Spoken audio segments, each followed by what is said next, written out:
Whatever the occasion, effortless elegance is right this way. Because Hilton brings you new ways to stay courtesy of the Nomad London. And it doesn't stop at award-winning dining in a space draped in velvet and illuminated by vintage chandeliers. No, this day goes beyond with unparalleled personalized service and attentive hospitality. Oh, and did we mention the Nomad London can be booked using your Hilton Honors points at Hilton.com? Hilton, for the stay. Welcome, everyone. I'm Joan Hamburg, and I've got a real treat for you today. Al Roker, the co-host of the Today Show, is visiting, and Al has a lot of tales to tell, a lot of stories, one of the busiest lives of anyone we know in our industry, and he's good at all of it. I used to love, Al, when you did a lot of cooking in the good old days, when you led us through the barbecue world. Well, you know, Joan, it's interesting. I guess it rubbed off a little bit on my oldest girl, Courtney, right? Because she became a chef, and we are actually coming out next holiday season, with a cookbook. We don't have Good the name for you. yet on it, but it's going to be by Legacy Lit, which is an imprint of Hachette. Great. And it's kind of fun, you know. We worked on. I mean, look, she's the chef, so she knows how to actually. I mean, I've got all these recipes, but it's kind of like, you know, probably your mom did, you know, where it was a Never little of this, wrote a little of it. that. You know, never wrote everything down. So, you know, she tested them all and got it together, and so that's coming out, and it's very exciting. Although the most exciting thing I've been doing with her is being a grandpa to her new baby girl. It's the first time I'm a grandfather. So I saw a picture of you holding that adorable baby. Yeah, she's just you know, completely changes your life, as you know. In fact, it's one of those things. Somebody said to me, he says, "If I knew grandchildren were this much fun, I would have had them first." I love that. That's a good thing. I'm going to borrow that from you. And it's a good opener, a good speech thing. But it's true, because you have all the pleasure and very little of the pressure that we had bringing up, right?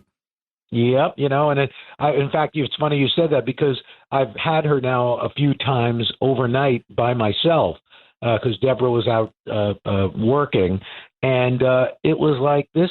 There's so much less pressure. It's like, you know the mechanics of what to do, and it's like, you know, riding a bicycle. You never really forget. So she is just the most precious thing. I just love her to death.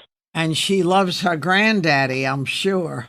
Well, I hope so. I think right now she's not sure, you know, sure who I am, but you know, as she gets older, you know, I'm looking at her and just thinking about my dad and my mom, and you know how they were great grandparents. So I'm very fortunate that I had very good role models to learn from. And you know, it's really interesting. I spoke to Alec Baldwin recently, and he was talking about how one's priorities change, how he spent his grown-up life, you know, his career, his this or that, and then comes these children and their children, and your head changes totally. Yep.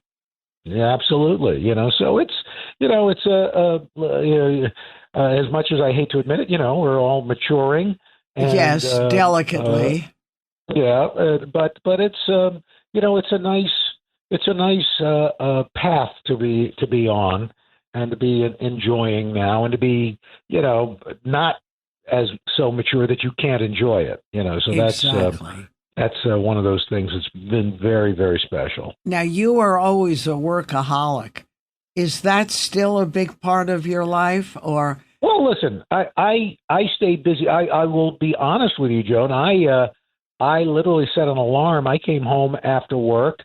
I did a little workout, and then I took a nap, which I normally don't do. But you know, I've you know, one of those things I used to, you know, really gut things out and push through. Right. And now I know tonight, thanks to my wife Deborah, who you know, if it were up to me, I would never leave the house. But you know, she's on the board of the New York City Ballet, and they have their gala tonight, and I know we'll be out late.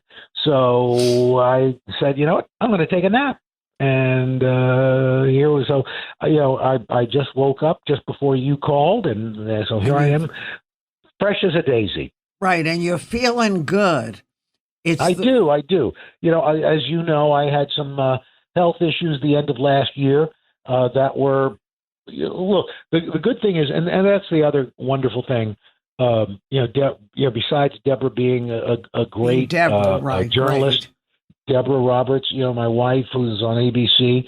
And co-anchor now. Yes, and now the co-anchor of 2020. And as you know, and you were a friend of Barbara Walters. You knew her well. This is one of those things. It's a full circle moment because 29 years ago, Deborah was working here at NBC. Her phone rang, and on the other end was Barbara Walters inviting her to lunch. And she went to lunch with Barbara, and Barbara, asked her if she wanted to join 2020. And now, here she is stepping into those legendary shoes to co-host the program with David Muir, who is, just one of the best. So, and so, she really. One of the greatest things she did, besides being an advocate for me during this really rough time, was that she and my daughter Leela, who lives in Paris, she came home to be with me.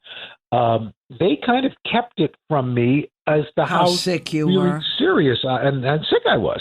All I had to do was concentrate on getting better. I just assumed I was going to be home for Christmas and I was going to make dinner. And you did.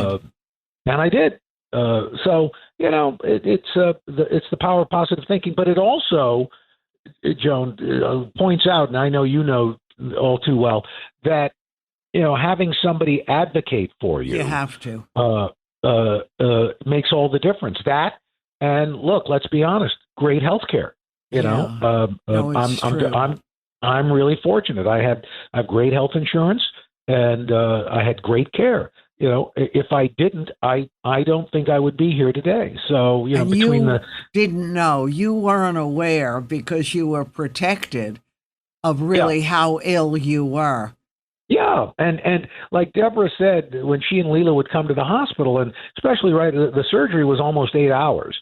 And even at that point, the surgeon said, we had this wonderful surgeon who led a team really of about 5 surgeons. This woman, Dr. Felice Schnoll-Sussman, at New York Presbyterian. She said, look, in the next 48 to 72 hours are critical. We don't know. This could go either way still. And, but I had no idea. And Deborah said every time she came in and saw these tubes and all this stuff and me just kind of laying there. But the funny thing, again, Joe, I couldn't really get out of bed, or at least the first 24 hours. Yeah. So I didn't even look at a mirror. So I had no idea that I even had tubes in. And then when I was finally, awake and kind of everything had come out. I mean, I still had IVs and stuff, but it was time for me to get up. They got you up. You started walking, and that was like, okay, here we go. The first day, you walk from the bed to the door. Next day, walk from the bed to the nursing station. Next day, you're out in the hall, again, people like Hoda and Carson and Savannah, my Today family, Craig, and there. Yeah, who were right there. I mean, Hoda got to the point. It got to the point where the staff thought Hoda was a doctor. Because I dubbed her Houdini because she would just kind of show up out of the blue, at all hours.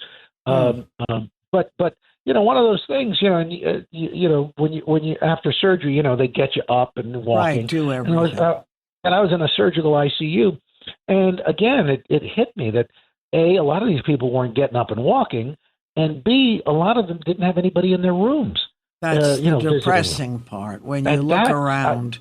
Joan, it was really. I had to kind of avert my eyes in a way because I just, it was painful to look at. So, but listen, we get through this. It's an old saying, that which does not kill us makes us stronger. That's for sure. you know, you have a new lease on life.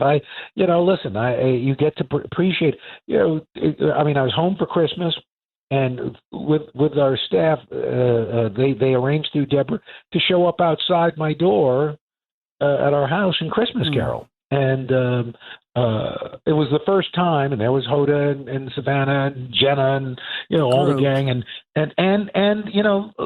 producers and writers and folks who you don't see on TV. And through all of this, I had never cried, and that was that just kind of hit me. So it was a tough end of the year, beginning of the year, but here we are.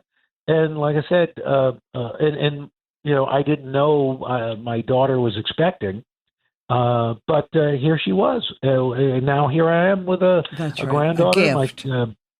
My son Nick is in his sophomore year of college. Yeah, what's Nick interested in, or is it too early? Yeah, he's in the digital. He's like digital production. He's at a great college, and he's doing well. In fact, I'm going to see him this weekend. It's Parent Week.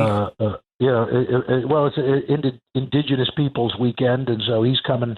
We're gonna meet up at our house upstate, and got the family. My brother and sister are coming. Sister-in-law coming over. A couple of nieces and nephews, so it's a whole deal there. Yeah. Courtney and her husband Wes and the baby are coming. So it's the little things, that matter a lot. Is Courtney still doing a lot of cooking in addition to what she does with her daddy?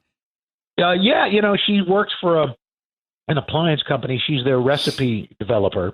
And right now she's still on maternity leave. So, she's still at home, but doing some stuff from home. And, it's life is good, and still to know that you're still doing your thing and talking to people is tonic as well. It's, cause I always remember as a kid, when I moved to New York, and he's like, you've made it when you get interviewed by Joan Hamburg. So that's nice to know that's still continuing. No. This episode is brought to you by Indeed. When your computer breaks, you don't wait for it to magically start working again. You fix the problem. So why wait to hire the people your company desperately needs? Use Indeed's sponsored jobs to hire top talent fast. And even better, you only pay for results. There's no need to wait. Speed up your hiring with a $75 sponsored job credit at Indeed.com/podcast. Terms and conditions apply.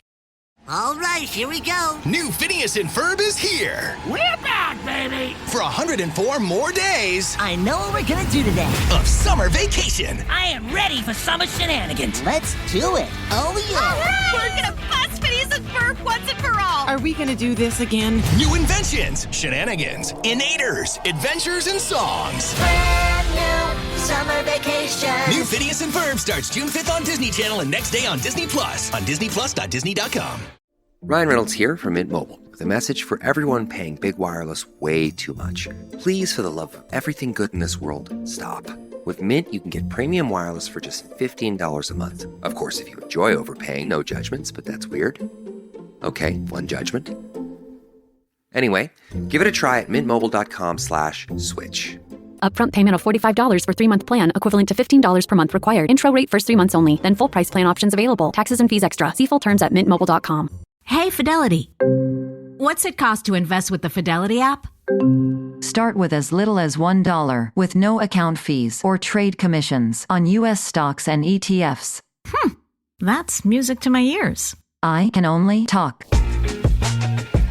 Investing involves risk, including risk of loss. Zero account fees apply to retail brokerage accounts only. Sell order assessment fee not included. A limited number of ETFs are subject to a transaction-based service fee of $100. See full list at fidelity.com/commissions. Fidelity Brokerage Services, LLC, member NYSE, SIPC. And when you were our ever-present personality, whether you were doing barbecue or you were warning us about a storm or sharing your family life, and Deborah, it was a special time. When you were ill, and you point out, which is common, I think, not to really understand because you didn't feel well, but you didn't feel bad, like maybe this is it. When you started recovering, did you have a lot of anxiety that because it had happened to you, it could happen again, or were you? No, not really. I just, Joan, it was just one of those. Yeah, listen, it was, as you know, I've had a number of, health issues. I had prostate cancer, and I've just had knee replacements, hip replacements, stuff like that. So those were all things that I think like I said, the prostate cancer was a little frightening. When you hear the word cancer, you're kind of like, ooh, wait, right. What? But no, the only issue was, I think, this took a lot longer. I'm used to bouncing back pretty quickly after an illness or a setback. This took a little more time than I expected. To get the strength back, to get I'd gotten down to like 150 pounds. It was so that part of it was a little frustrating, that it took a little longer than I would have liked. But all that said. It's like Mr. Incredible says in the movie The Incredibles. We get there when we get there. That's right. But you get there, and that's the point. You know what I remember, Al? I don't know if you do, although you should. I was covering, and believe it or not, I don't remember which president, a presidential election. And you were out covering it. And we were all standing in this line, was the car thing was going through. Mm-hmm. And you stepped forward and said, "Mr. President," and the president literally broke the line. Yes, to shake your hand. I thought, I can't believe this man. Yeah, it was Joe Biden, right? For when he was vice president, and it was. Listen, it's pretty heady stuff. Because I remember that day, I was thinking about my parents, because they were both gone at that point. And what it would mean to them. And thinking, here I am. I'm a kid from Queens, New York. And it happened to be on Martin Luther King Jr.'s birthday. And their son is shaking hands with the vice president and was acknowledged by the president when the president had just walked by early, just a few minutes earlier. And I thought, only in America. So it's even if it was to stop today, it's been a pretty good life, and hopefully it's not going to. But and because I've got these kids and I've got friends and family, and you got a lot more on the plate. And I pinch myself because I've getting to work on the Today Show with just a great group of folks, forget about the facts that they're top of their game professionally. Just from a personal standpoint, every day it's going to work with your friends, and that's you can't put a price on that. Not at all. And then to come home to a full life, those are all gifts. Yes, they are. Yes, they are. And I never forget that, especially now, and but it's also, listen, it's kind of nice coming home and the house is quiet. You can in fact go up and take a nap without the kids banging around. That's right, because when the kids are banging around, even though we love it, we still think this is going to be a long thing. And how can I work, or how can I do that? But it all works out. And, yes, it does. And they're great. And I'm glad. Courtney was always your foodie, taking after her dad. Yeah, she was. It's funny. And it's Courtney is to me the epitome of I just admire her so much, because she was not in a sense a typical learning student. She struggled getting through college, and it was hers. And looking back, she's always liked cooking. She's always the light bulb went off for her. She says, "You know what, Dad? This isn't for me. I want to go to culinary school." And that's what she did, and that did well. She's made a life. She's made a life of that. It's great. It's great, and gives you a lot of pleasure. Yes. Yeah. There's something about, watching, when that light bulb goes off for you that your child actually knows what they're doing, Exactly. and are good at it. And I remember she was over one evening, and we were talking, and she was chiffonading some herbs, and she was looking at me talking, and while she's chopping, and I'm like, if that were me, there'd be a fingertip or two. Exactly. No. She's just like, yeah, like, well, she's good. All right. And good. And the fact that you have been such a positive influence on her life is something very special. You try to do your best. We all make mistakes. We have to. The most important job in the world, and you don't get a manual.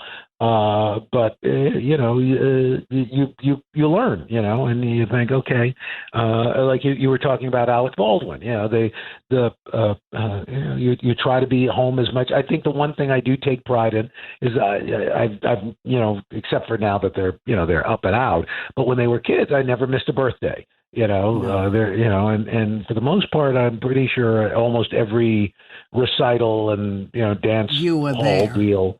But listen, there's that the thing that when we were younger, we heard about. It's not about the quantity time; it's about the quality time. Well, the fact of the matter is, it's both.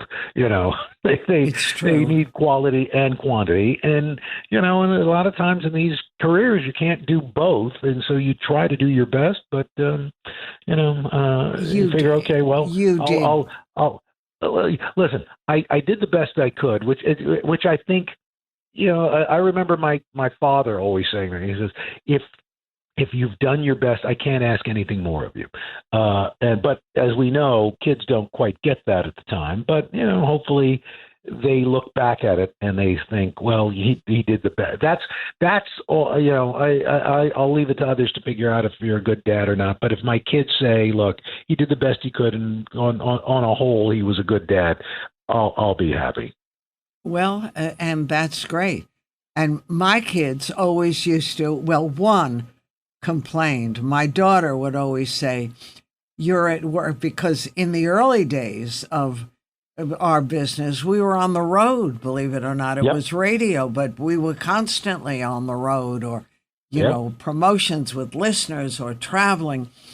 And she would say, I want you to be home. And my son would say, you're not like a milk and cookies mommy. And then I went to pick him up at school one day as a surprise. And the big surprise was there were no other mothers there. There were babysitters and everything else. I thought, all this fake guilt I've had for all these years. That's right. Anyway, been lucky, right? Like I said, you do your best, and I'm listen. I one of those things when I see them, and I think that that you did a decent job at least. Then when they actually do still want to be around you, so it couldn't have been so bad if they still show up. So, and show up a lot, especially at mealtime. And it's funny you say that. I always remember this. And I don't know where my dad ever heard it from, but I remember one day when my kids were much smaller, my sister's kids were smaller. We were all over at the house, and my sister especially was always at my parents' house. And I was looking at my dad. He had just retired not too long before this, and the kids are running roughshod and here, there, and my mother was in her glory. She just loved it. But my father finally looks exasperated, and he goes to just nobody in particular, I can't miss you if you don't leave. That's a good line too. That's very funny. I like that. So life is good. Is there anything that you think, I know you're doing a book with Courtney, but is there anything that you're longing to do? You travel all over the place. Well, look, I will tell you two of the things that I missed last year that I love doing from a personal and a professional standpoint, and I am looking forward to getting back to the Macy's Thanksgiving Day Parade. I loved when you did that. I missed. It was the first time in 28 years that I didn't do it. I wasn't there. And I mean, I called in, but it was the first time I physically wasn't there. You weren't riding. And And then over the last few years, because of first COVID and then this illness, I couldn't do the Rose Parade with Hoda out in Pasadena. So I'm looking forward to doing both of those, and just resuming the tradition. And you look great. Are you feeling good and working out a lot? I am. I'm feeling good. Oh, and the tree lighting. I missed the tree lighting also. Yeah. So those three things to me are highlights. And again, listen, from a professional standpoint, it's great, but also from a personal standpoint, to be part of the heart people's of the holiday city. traditions and the city, means a lot. It's one of those things. So I'm looking forward to that coming back. No, and we can't see the parade without you riding on it. So I look forward to it. All the best to you, the family, Deborah, and I hope we talk soon. Absolutely, Joan. Thank you so much. Thank you, Al. Al Roker from the Today Show, always there and always a part of all of our lives, thank goodness. Stay tuned, everyone. I'm Joan Hamburg, and there's lots more on WAVC.